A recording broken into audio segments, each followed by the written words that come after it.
और NEET paper leak मामले पर सुप्रीम कोर्ट में सुनवाई। सॉलिसिटर जनरल तुषार मेहता ने कहा कि पीएम खुद निगरानी कर रहे हैं। नीट पेपर लीक को लेकर आज सुप्रीम कोर्ट में सुनवाई हुई, जिसमें सॉलिसिटर जनरल तुषार मेहता ने कहा कि पीएम खुद इस मामले की निगरानी कर रहे हैं। सुप्रीम कोर्ट ने कहा कि पीएम को निगरानी पड़ रही है, यह दुखद है।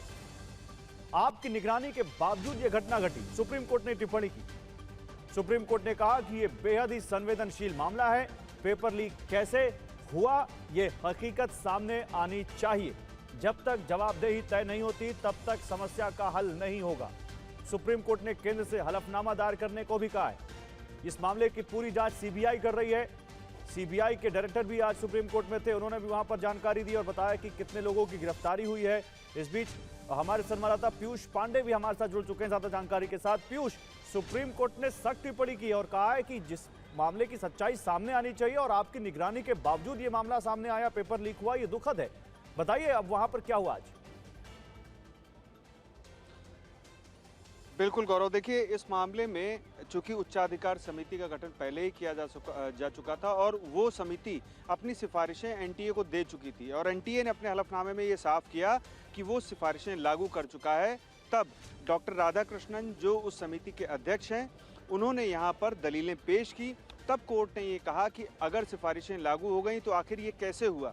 चूँकि युवाओं का समय और जो शिक्षा है उसका पूरा समय का निवेश होता है, तो ऐसी स्थिति में ये बड़ा दुखद है हमारे लिए कि इतनी बड़ी घटना हो जाती है और पेपर कैंसिल हो जाता है। सुप्रीम कोर्ट ने इस मामले में शिक्षा मंत्रालय को जवाब दाखिल करने के लिए कहा है कि आखिर भविष्य में कैसे कराई जाएंगी परीक्षा और वो पूरी तरह से सही तरीके से हों, उसमें किसी भी तरीके की कोई खामी ना हो। ये सुप्रीम कोर्ट ने जवाब मांगा है और अब इस मामले पर 2 जुलाई को सुनवाई होगी। यहाँ सॉलिसिटर जनरल ने ये ज़रूर स्पष्ट किया कि प्रधानमंत्री खुद इस मामले की निगरानी कर रहे हैं, इसको देख रहे हैं। तब कोर्ट ने इस मामले पर जो अपना आदेश जारी कर रही थी उसमें ये ज़रूर स्पष्ट कर दिया कि शिक्षा मंत्रालय की ओर से इस मामले पर विभिन्न पहलुओं पर हलफनामा दाखिल किया जाना चाहिए।